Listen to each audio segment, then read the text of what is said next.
Hi, I'm Lisette Jacobson, host of the Black, Brown, and Bilingue podcast, a part of the Education Podcast Network, just like the show you're listening to now. Shows on the network are individually owned and opinions expressed may not reflect others. Find other interesting education podcasts at edupodcastnetwork.com.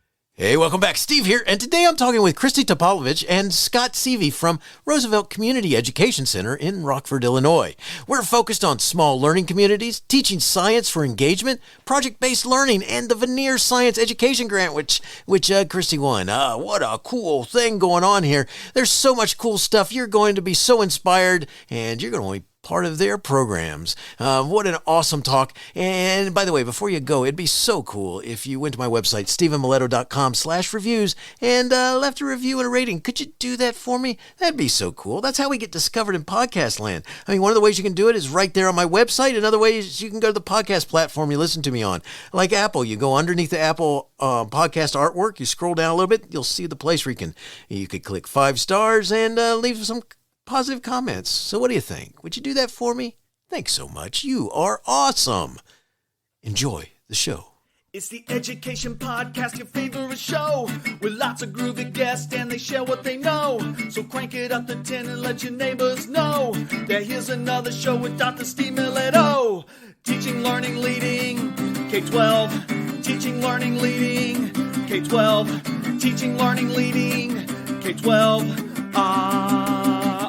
With Dr. Steve Miletto. Kristy Topalovich is a science teacher and science curriculum implementation leader at Roosevelt Community Education Center in Rockford, Illinois. With 14 years of experience in education, Kristy has worked as a science teacher in a traditional secondary education setting, community college setting, and an alternative education setting.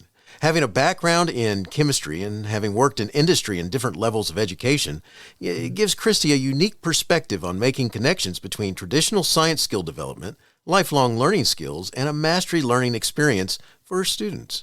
In her current role at Roosevelt, Kristy is focusing on the use of project-based learning and hands-on learning experiences to teach important concepts with a lens of relevance to students' lives and interests beyond high school. She was awarded for this ongoing work with a 40th anniversary grant from Vernier Science Education. Scott Sevey is the College and Career Academy coach at Roosevelt Community Education Center in Rockford, Illinois. With 16 years of experience in education, Scott has served in both private and public education systems. His background in school counseling, volunteer service in higher ed, board leadership, and experience in the business world give him a unique perspective on the integration between learning and doing. In his current role, Scott oversaw the implementation of the College and Career Academy Model of RPS 205 within the context of his school, a model that is characterized by students learning in small learning communities that are specifically oriented to students' career interests that help students connect what they learn with the workplace. Kristy and Scott, thanks for joining me today. Say hi to everybody. Hello, thanks for having us. Hey, great to be here. Well, I'm glad to have you guys here, and let's start with this. What do you like best about working with your students? Well, Roosevelt is kind of a gem in the education world where we get the opportunity to work one-on-one with students to reach their goals. And for most students, that goal is obtaining their high school diploma. So we have the opportunity to work in small classroom settings, and we work very closely with students and build very positive working relationships with them. So I would have to say my absolute favorite thing about working with students is working with them, developing that relationship, and seeing them reach their goals. And in addition to that, I get the opportunity to see them reach their interest in science and start to love science, and then also find a way to take everything they're doing here and apply it to their life after Roosevelt. And I'd have to say my favorite part about working with students is when students make the connection between the stuff they're learning and how it applies in the real world in a way that is tangible to them. And when a kid makes that connection, no matter what age they are, it is just absolutely fabulous. That is so cool. And that is an awesome aspect of whenever, what you guys are talking about, whenever you work with students, being able to see, the light bulb come on and take ownership and all kinds of things. So awesome stuff. So this is a school with small learning communities or academies. Could you talk about what these are? Yeah, absolutely. So we follow the National Career Academy Coalition, or NCAC model. And so what we're basically doing is we are developing smaller schools within our school. And we do that in the form of academies. So our academies are broken down into a business academy, a production academy, a health academy, a service academy. And then here at Roosevelt, we have a freshman sophomore academy. So that's an academy for our freshman sophomore level students. And their primary focus of their elective courses at that level is exploration of different career fields and different job opportunities for the future. Not that they're ever, picking a job that they're going to do forever, because most students are going to go on to do something that hasn't even been created yet with the advances of technology. But what we're trying to do is teach them in the context of something they have interest in. So within each of those academies, the business, the production, the health, and the service, we have anywhere from 2 to 5 different career pathways that we are going to provide the students with a 3-course sequence that they can follow, where they can actually learn more and more about that industry and really apply the things they're learning in their other classes, to that industry. And in addition to that, we provide a lot of opportunities for work-based learning experiences for students. And so that's really what sets us apart and makes us really unique is that focus on helping students to not only learn, but learn in the context of something they have interest in or something they want to pursue. Very cool. So, in working in this type of environment, is anything just kind of really stand out that you really think's cool about doing this? I mean, there's got to be something. I think the coolest part for me is we do what's called a pathway day. So we take groups of students out into the community and we give them the experience of seeing some of what we talk about in action. So we take students who maybe didn't realize the opportunities that they had, and we provide them with connections, job shadowing. I recently took a group of students to the Plumbers and Pipe Fitters Union for a day where they got a hands-on experience welding and soldering. And by the end of the day, there were at least 2 students that said, this is it. This is what I'm doing for a living. And just seeing that light up moment of, wow, I actually got to do this and I love it. And I know now what I want to do once I leave this building, I think is probably the most unique part of our academy model, because we are empowering students to realize they can get out there and they can find these jobs with companies that they may not have even heard of before. Oh, that's excellent. And I'll piggyback on that, just a frame of reference. This is really real. So our goal is that we want to connect with industry partners. So when it comes to these career pathways that I talk about, most of my teachers have never been a machinist, right? So Kristy does a lot with our manufacturing pathway. And so they'll go into a machine shop. Well, she doesn't know how to run a lathe necessarily. She doesn't know how to run a mill. She doesn't know how to write G code for a CNC machine.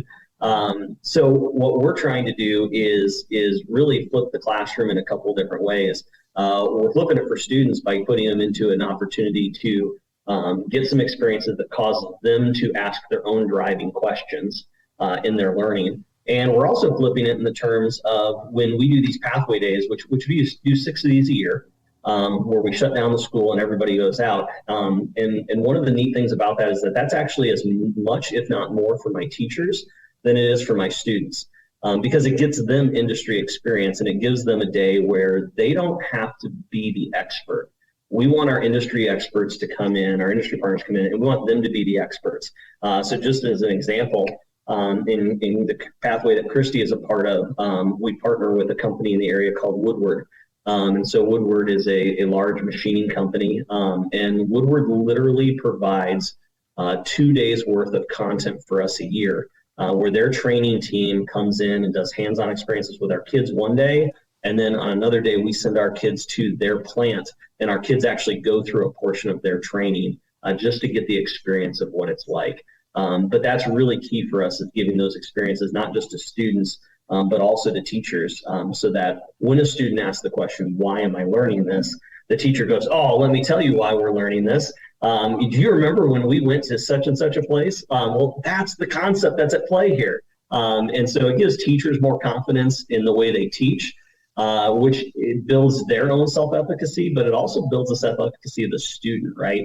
As they build that same kind of confidence learning from their teacher. It's really cool what you're talking about. And before we start talking, before we start recording, one of the things that you guys pointed out to me is that, and I think it's important here, especially when we start talking about these pathways and such. You may not have a traditional population at a school, right? Yeah, let me tell you a little bit about that, because this is a really an interesting thing that'll blow your mind. We are, as far as I know, I don't know any other school. I'm sure there's others out there. We are literally birthed through all of the ages of adult. Wow. In this building.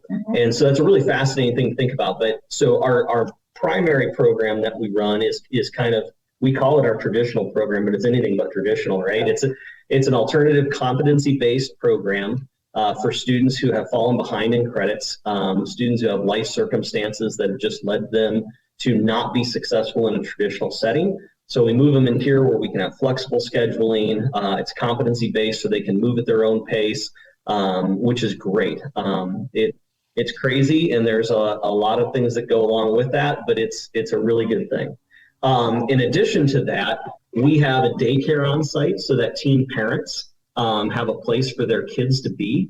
And so that is really unique. So birth through preschool.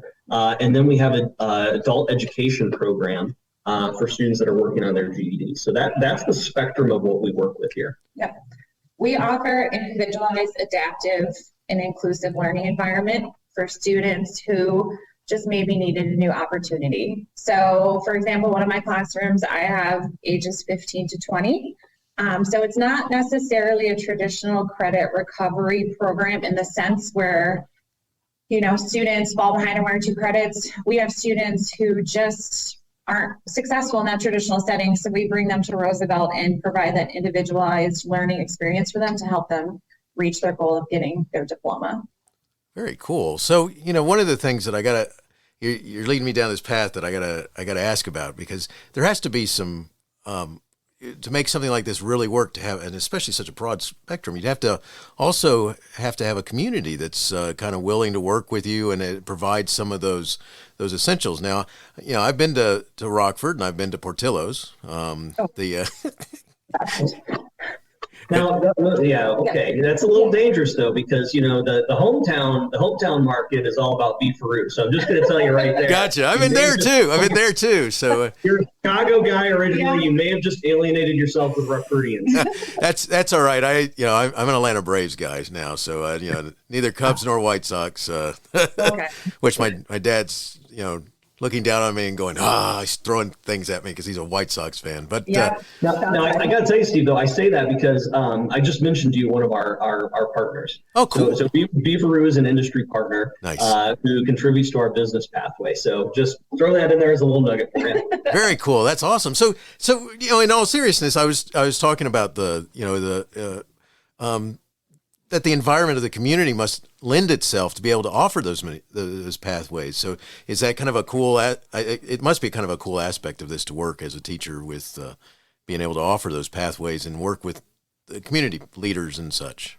Yeah. So, and it's a really interesting kind of ecosystem because the reality of it is for years, I've heard people in the business world say things like, or I should say any industry in general, say things like, "Oh man, we need these schools to produce students that are capable to do the work we need them to do, right?" And so they harp on that, and so oftentimes I find myself asking kind of the question, so tell me, what is it you need us to teach them that's different, right? And typically most people come back to a real simple thing. Well, teach them soft skills. And I'm like, okay, so first of all, let's pause for a second. What do you think I do with these kids every single day? Like, it's interpersonal interaction. I'm constantly modeling soft skills. Obviously, that's not enough. And so, I had an industry partner one time where you made a kind of a comment like that. And I just kind of challenged him. I said, when was the last time you were in a classroom? When was the last time you were in a school building? And he kind of said, I really haven't. And I said, well, let's do this. I said, let's bring a group of my students out to see you.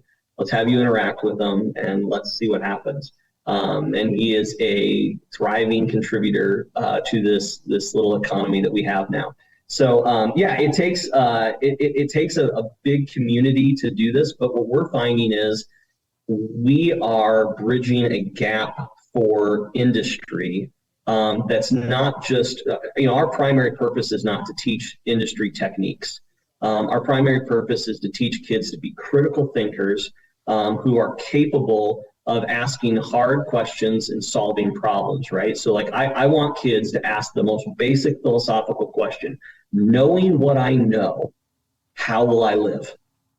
Knowing what I know, what will I do, right? If I can get them asking that question and answering any problem that they face in life, answering it by coming back to that question, then what's going to happen is naturally they're going to move towards making good decisions that take in the concepts of human flourishing amongst all those that they engage with.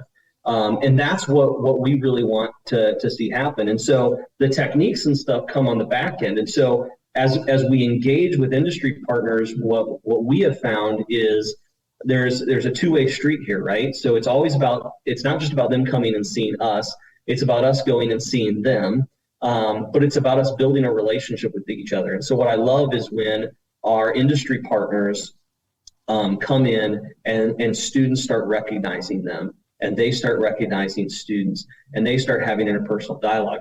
And I will see a kid's soft skills grow by leaps and bounds in a matter of just a couple of interactions with an industry partner than it will with me. Because let's be honest, if you're a parent out there and you're listening to this, you're going, man, my parent or my kids talk to me a certain way, right? They're a certain way around me. And if you're anything like me, I'm always going, I am so glad that people tell me how great my kids are around them, because I feel like, oh my goodness, do you talk to your friends or parents that way, or is it just to me, right? When we're familiar and comfortable, we get a little more lax, right? So the best way to teach those skills is to engage them with other people. And so we have, like I said, we have 3 students this year alone who have gotten jobs with industry partners that we partner with. I have 3 or 4 industry partners that are industry partners because a student worked there and connected me to them, right? Nice. And so this becomes, it's not about going out and creating some campaign to say, who's going to sponsor us? It's about literally saying, hey, we are in a community together. We have shared experiences. Let's live those shared experiences with one another, industry, teachers, and students together. And as we do that, the rest of this will come naturally. And so that's really what we're trying to get to. That's excellent. I love it. And sorry if I made that little faux pas there and mentioned the wrong company. So if you No, you're good. So that's awesome. So Kristy, let's talk about this grant you received. You received the 40th anniversary grant from Vernier Science Education. Tell us who Vernier Science Education is and what you received as a result of getting the grant. Sure. They are one of the biggest companies that provide data collection technology that's used in classrooms for hands-on learning experiences for students. And they have a wide variety of technology that is available for teachers to use in the classroom. They also do a wonderful job of providing hands-on innovative experiments for teachers to implement in the classroom. And with the grant, I was able to bring some technology to Roosevelt that we didn't quite have yet, that shows them a little bit more of that industry standard that they might see once they go into these community partners. So I was able to purchase some probes, like temperature probes, pH probes. I was able to purchase a melting point little machine that you put it in, you can determine the melting point of an unknown substance. Very hands-on, inquiry-based, and data collection on the computer, just a great way to kind of bring in that traditional science topic with the integration of the technology. Excellent, excellent, very cool. So that's good stuff, and it's a big deal. So kudos, and hopefully you've been able to get a few high fives and all kinds of good stuff with that. So that's cool stuff. Oh, yes. Well, they love it because then they don't have to hand graph, right? Because it's done for them. So They absolutely love it. Lots of high fiving after that. Very cool. All right. So, Kristy, could you talk a little bit about the way you teach? I mean, balancing traditional science needs and hands-on experiences? Sure.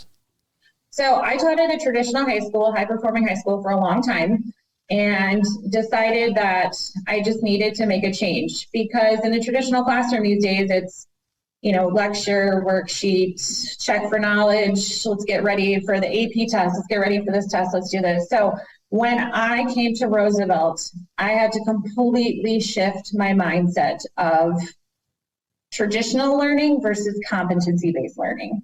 And so in my classroom, I'm able to work individually with each student to find out how they learn.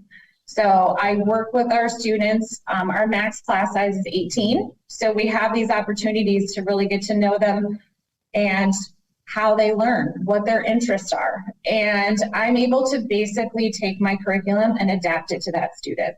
So I have my learning guide. Yes, I have my standards, my NGSS standards. Yes, I have the district curriculum. But if I have a student that comes to me who maybe didn't have a great experience in science, or maybe doesn't have the confidence that they need to say, I'm good at science, I'm able to say, what are you interested in? You want to go to cosmetology school? Guess what? Let's talk about the chemistry behind cosmetology school. Go ahead and do a project on that, make a poster, teach that to the other students in the class.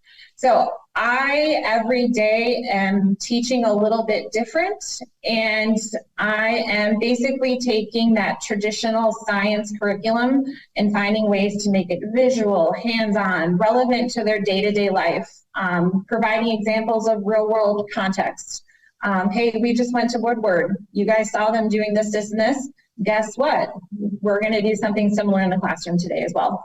So basically, there's no way of me saying, hey, this is what I do every day, because every day is different. Because every day, it's what the student needs and what they need to be successful and what they need to learn the material. And at the end of the day, as long as they show me that mastery, which oftentimes is through conversations, which is very different than a traditional high school, then they get feedback from me, and that's how we ultimately get to that. We are teaching them what they need to know, and we focus so much on skills. And Scott brought up critical thinking, problem solving, using measurement and things like that, that they can apply to a future career.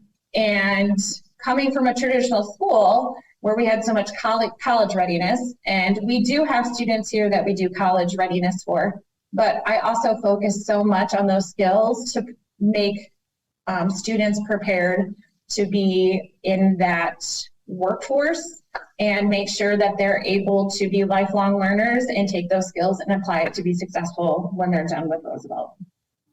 Very cool. So I got a question for you. Do you ever have students say to you, you can just tell me what I need to do? Every day. Every day.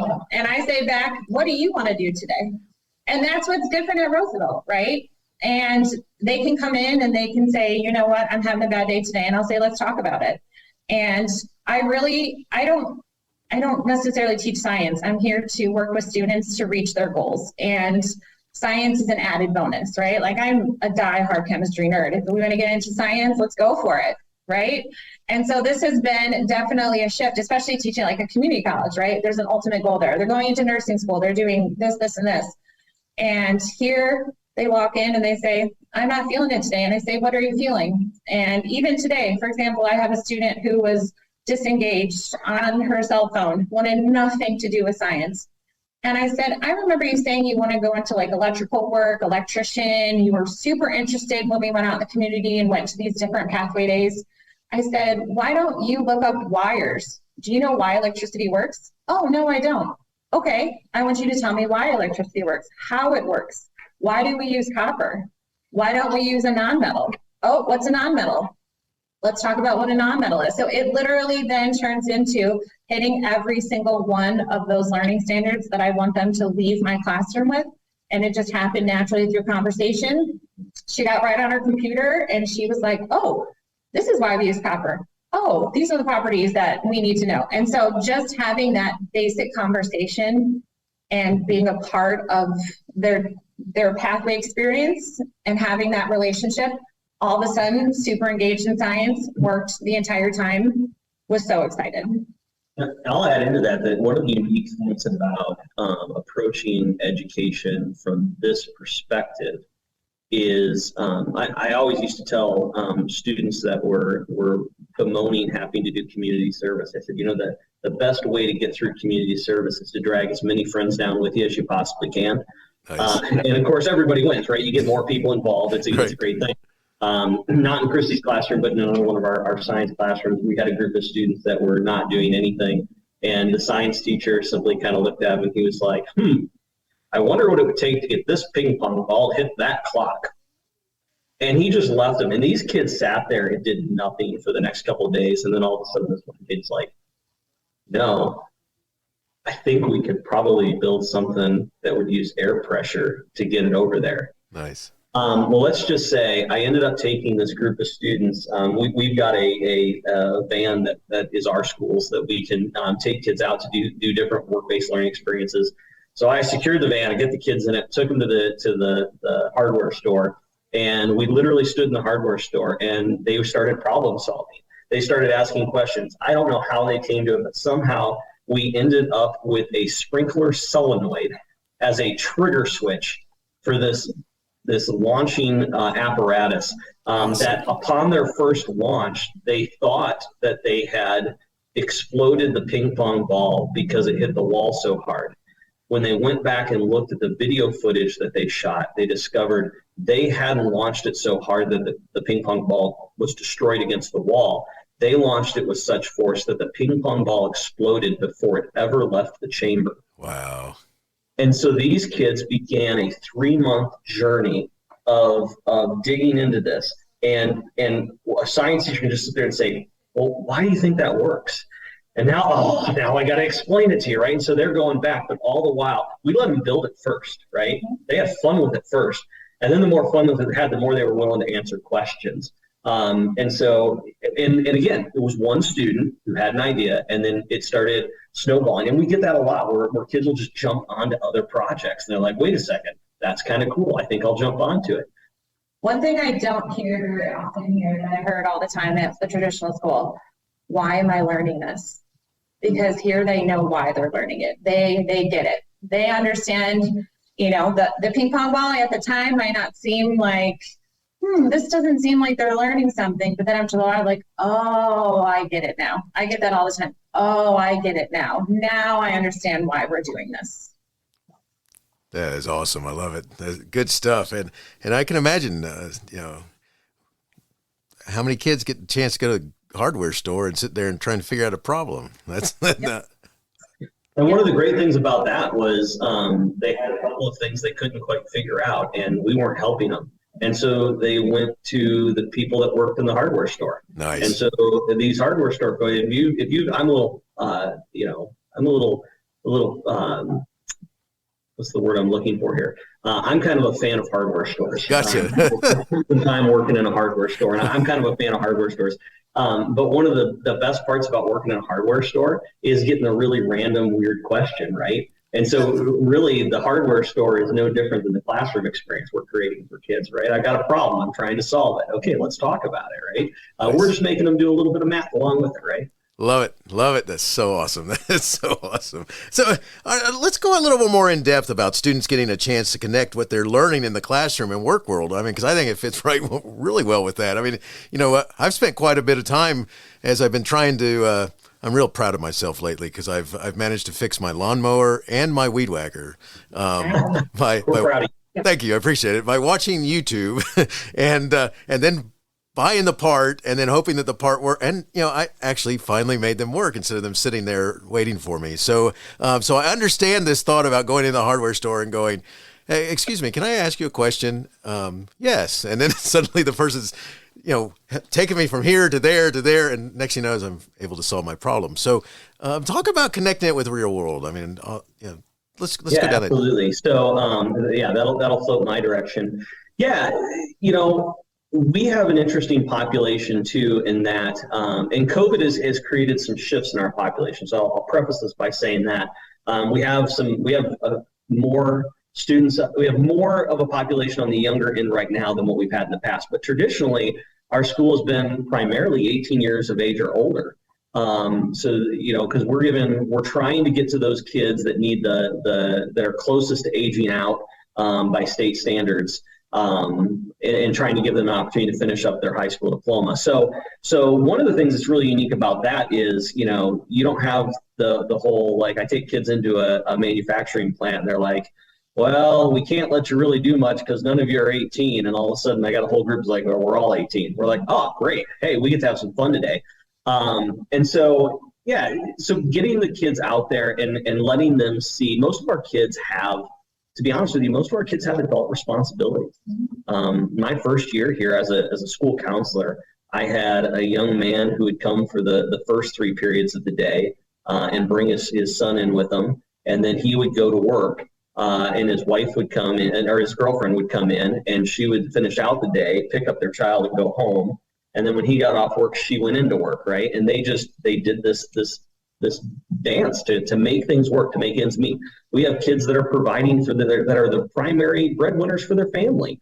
And so when you have a setting like that, a lot of these kids start at low-level industry positions, which there's nothing wrong with, right? That's a very good place to practice your soft skills, learn how to take instruction, learn how to do the basic things. But what we want them to do is we want them to do a couple things simultaneously. We want them to dream big, right? Like, what do you want to be? So I've got a student right now who's like, no one in my family has ever gone to college. And what I really want to do is I don't just want to go to college. I want to become a doctor of some kind. And I'm like, wow, that's a really cool goal. And so what do you want to do? Well, I want to do something in the medical profession. And so it's like, okay, well, let's start exploring that. So the students start exploring that early on. We have a class called College and Career Readiness. And so students in that freshman sophomore academy will be in that class, and they'll look at a lot of different things, a lot of different angles. This particular student has been able to do some projects and things that started to narrow in on some different fields. And we had a local chiropractor, Hulsebus Chiropractic here in Rockford, is an industry partner of ours. And Dr. Dace had come, and I happened to be a patient of his. And so he said, hey, why don't I come do a demonstration for your students? I'll give you an adjustment while we're at it so the kids can see somebody get adjusted. Oh, that's a great idea. So he came in and did this. And we now have a cult following of kids that are just intrigued about chiropractic work. Awesome. So we gave them an opportunity. Dr. Dace was like, hey, this is great. We love having kids come into our space and walk around with us. Why don't you see how many of these kids would want to come and do a job shadow with us? And so we sent 4 kids out to do job shadows. One of them was like, one of the things I really am interested in is I'm really interested in like how you do this with babies. And so they were able to line up some patients that were willing to allow this student to be in there while they did a chiropractic adjustment on an infant. And so they were able to learn. And somebody else was like, I really wonder, how does this work with older people? And so they were able to focus on that. And so they had that experience. So that's a work-based learning experience, right? They did a 4 to 5 hour job shadow, following somebody around. And then we take them, and Dr. Hulsebus calls us up and he says, hey, we want to take a group of students to Palmer College of Chiropractic, where he is an alum of. And he's like, we're going to get a charter bus. We're going to fill that charter bus with students from RPS 205.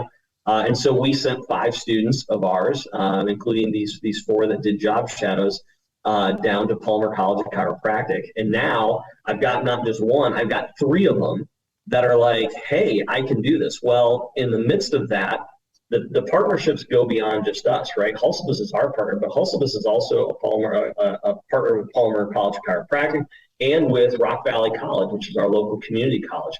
And so these students now have an opportunity upon graduation to go to Rock Valley College.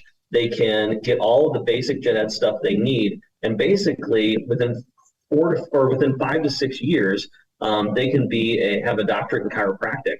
And honestly, it's doable. It's really doable. Financial aid is great. There's lots of opportunities. So we're looking for those types of things, but it goes beyond that too. Like, so again, we want to leverage the resources that we have here. One of the things that I oftentimes tell people is you can't forget that all education systems are a microcosm of the greater economy. That is how education started. And so if we understand that, then we go, wait a second, our resources aren't so far off, right? So we have kids in an education pathway. And so one of the things that we do with them is they have an opportunity to actually do clinical type work with our daycare and preschool, right? And so they can actually go out and do lesson planning and provide a lesson for these kids and get experience being in front of kids and whatnot. And with that, we've added into that particular program 3 different Rock Valley College courses that our students can do. So our kids can basically walk out of here with 13 college credits already under their belt in early childhood education. They can have their Gateways Level 1 certification, which basically means they can work as a teacher's aide in a daycare. They can get that. And the reason they're able to get that is because we provide them with Heart Saver CPR certification on those pathway days. So they have an opportunity to get that certification. And this year, we have a student who is going to sit for her para exam prior to graduating high school. So she's going to sit for her para certificate. She'll pass the test. And then the day she graduates and gets her diploma, she can apply with the Illinois State Board of Education for her para license. Within 2 weeks, we can have her to a point where our HR department can hire her. Nice. So you start to see how we're working this. What's our biggest issue in education right now? We have a shortage of teachers. So how do we eliminate that? We create a pipeline that allows kids to flow in here. How do you do that? You give kids industry experiences. You get them job shadowing. We have principals that love having those students come in. And I've just shared 2 examples from 2 different pathways, right? But we're doing stuff like this within the context of all of our pathways. We're finding ways to bring in our industry partners. In fact, one of our transportation technology pathway, this is the one that blows my mind. Everybody's like, how come we never thought of that? Our transportation technology pathway has a fantastic relationship with who? With the Rockford Public School Transportation Department. They love having our kids come down to the bus barn. So our kids have an opportunity to get experience working on diesel vehicles. They get to see how all the big rig stuff works because we have all the snow removal equipment down there, all the cool stuff, right?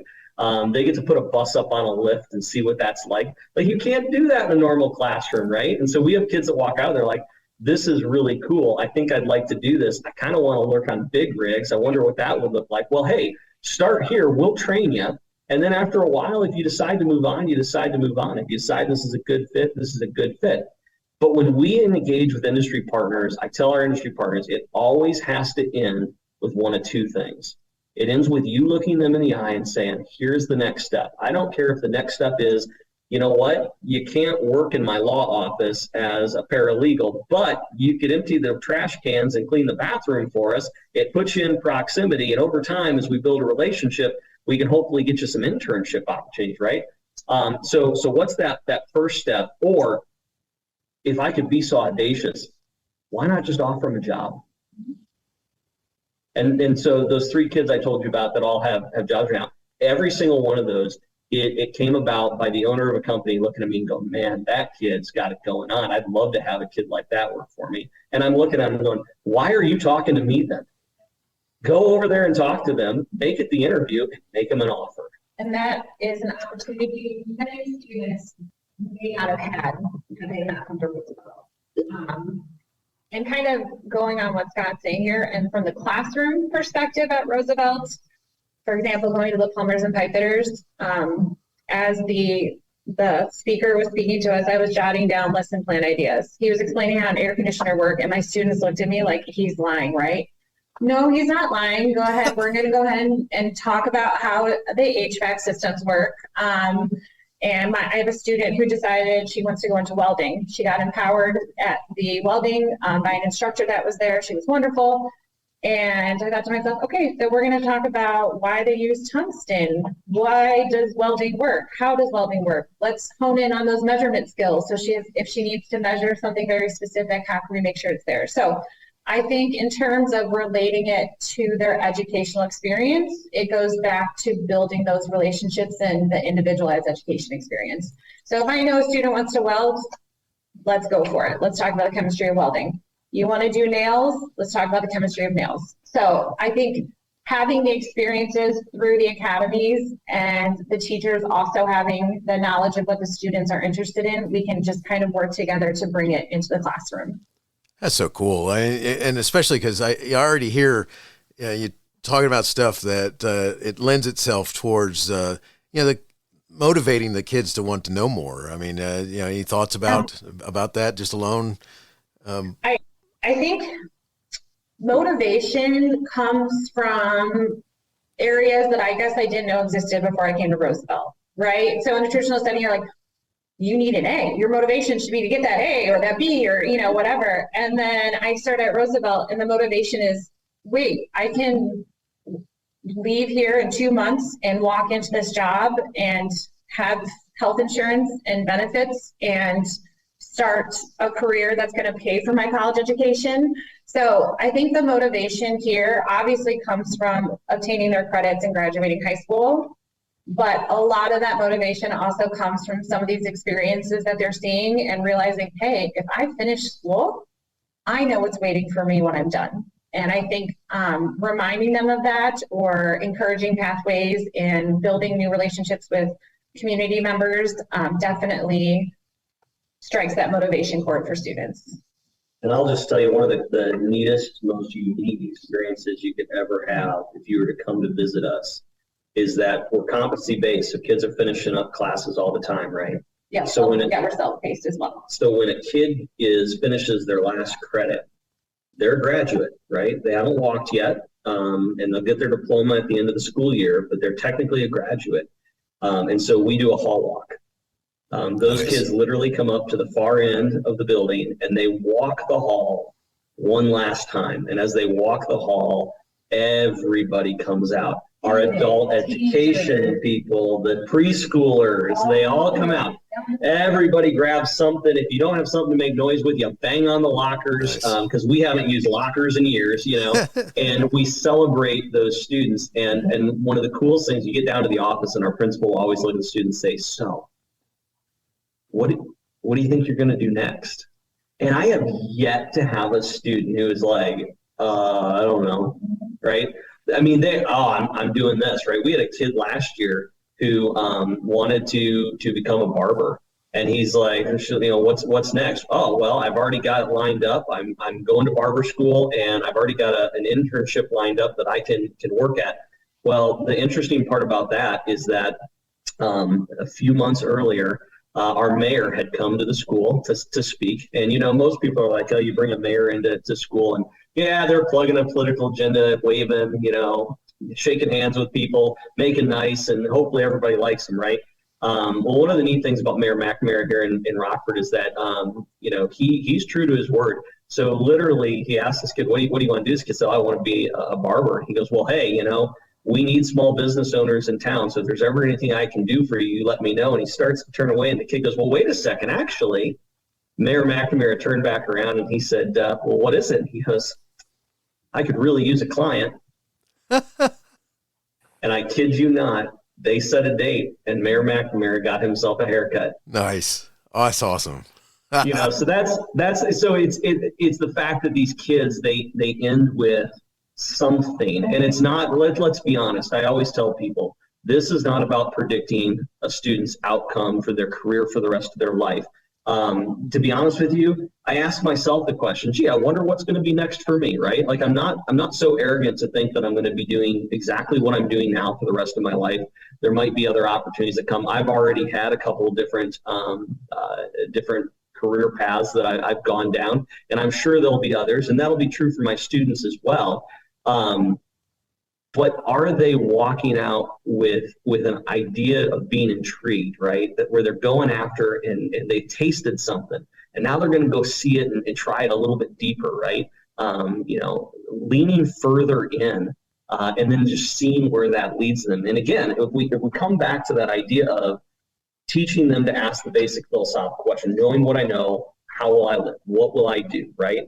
If we do that, then we prepare them to be ready to step out into the world. And when an opportunity presents itself to them, then they have the wherewithal to be able to think through that critically and go, yeah, I think this is something that matches with my skills, my abilities, and at the same time might stretch me in a new and different way. And so, yeah, I'll go after that. But we wanted to have something that they're leaning into and going after. Talk to PPS and MTSS and how can we intervene and how can we motivate.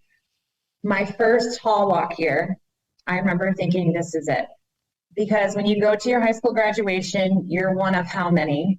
At Roosevelt, you're the one. You're walking through that hall, and I mean, I'm on the bottom floor in the plastics lab, and I can hear everyone from the third floor. And the pride that you feel as a teacher, as a staff member, as the parent liaison, as the MTSS coach, seeing that student achieve that goal, it not only motivates their peers, it motivates me as well, because I see what they have accomplished, and it just puts in perspective how much they've worked and how much we have done here to help them get to that point. Yeah, that's awesome. I love it. Oh, you give me chills just listen to you talk and describe that. That's so cool and inspiring. You know, Kristy and Scott, I know that after listening to this, if someone wanted to follow up and connect with you guys and learn more, where would you send them?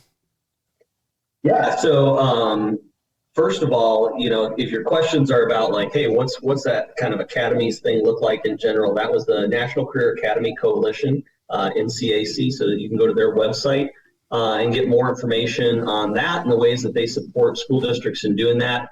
This is one of those things where I'm totally open. If people want to reach out to me, they certainly can.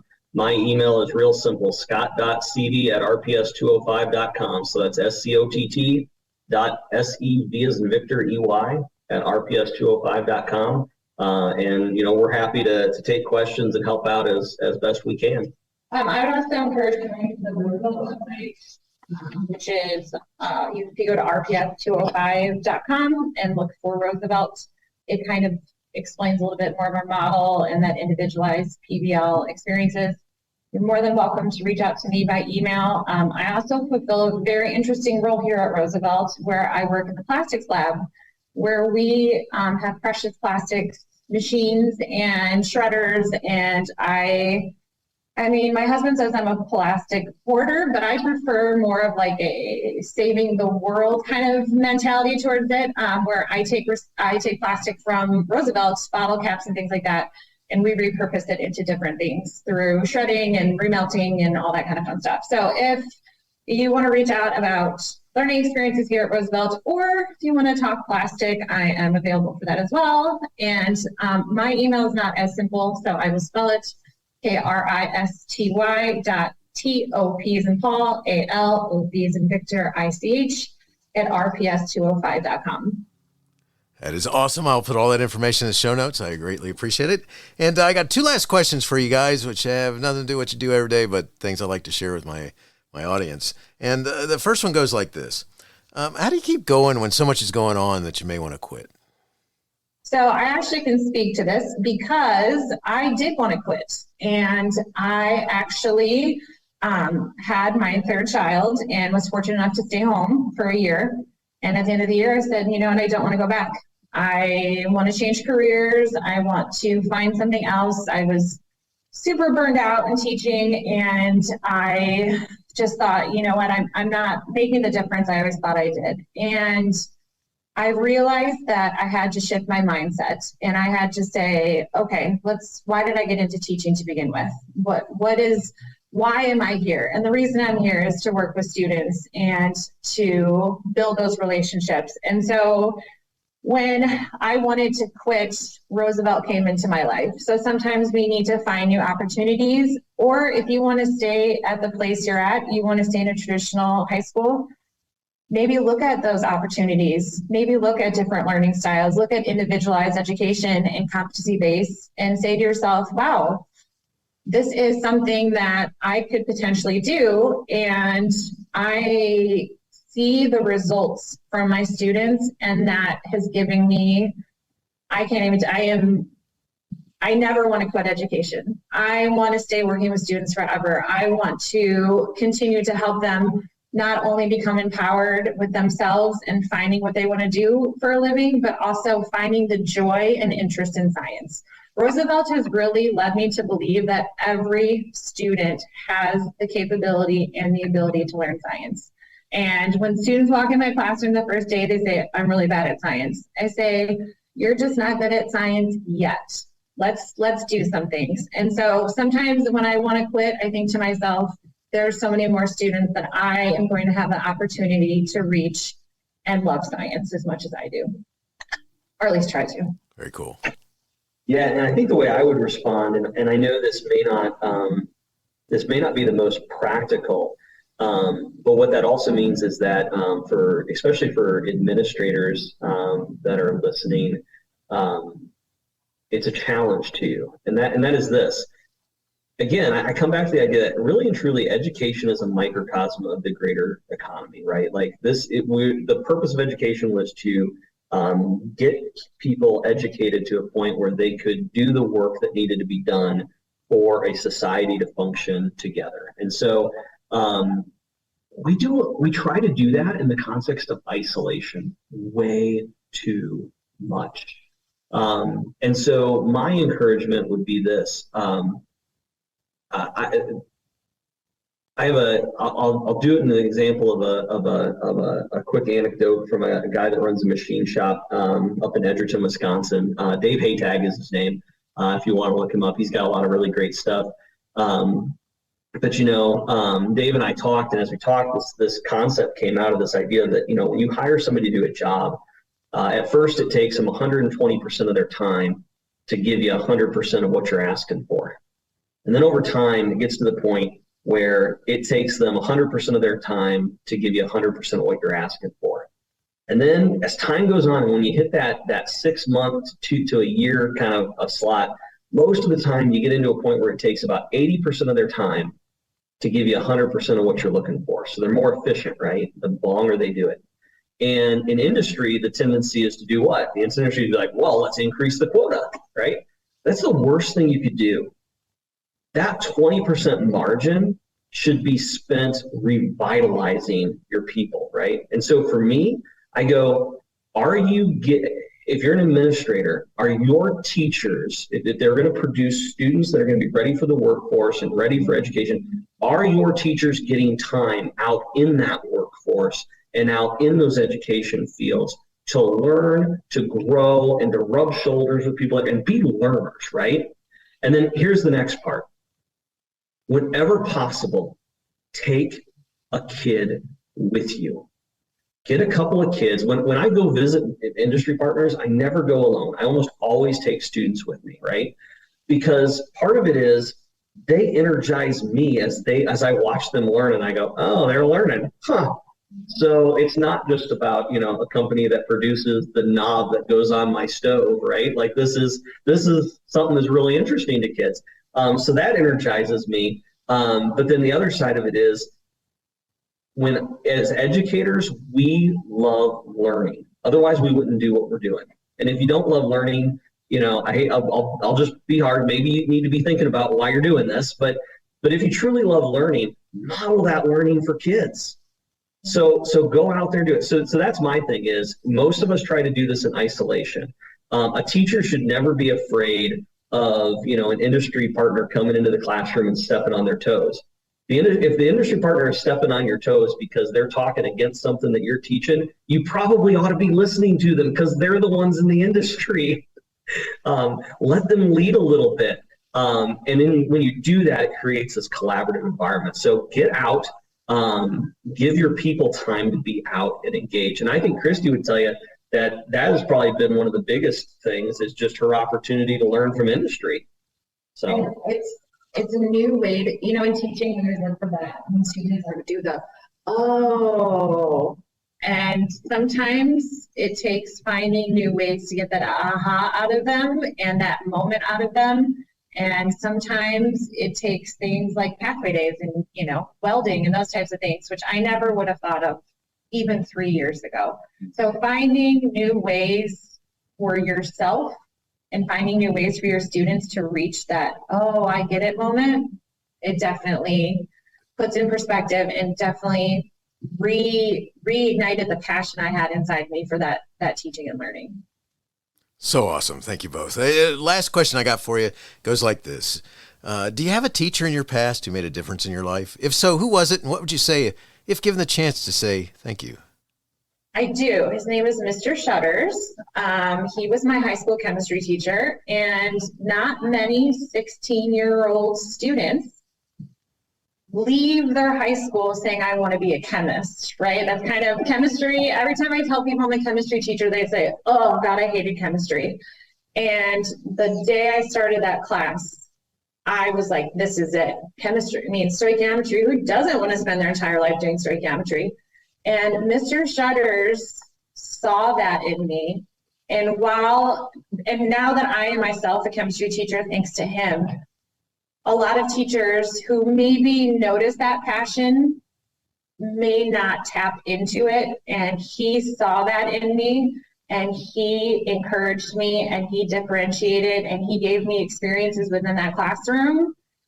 And if it wasn't for him, I never would have been empowered to be a chemist at the age of 16, which people really think is crazy. But if I were to see him today, which I actually might, because ironically, my husband works with him now in his school.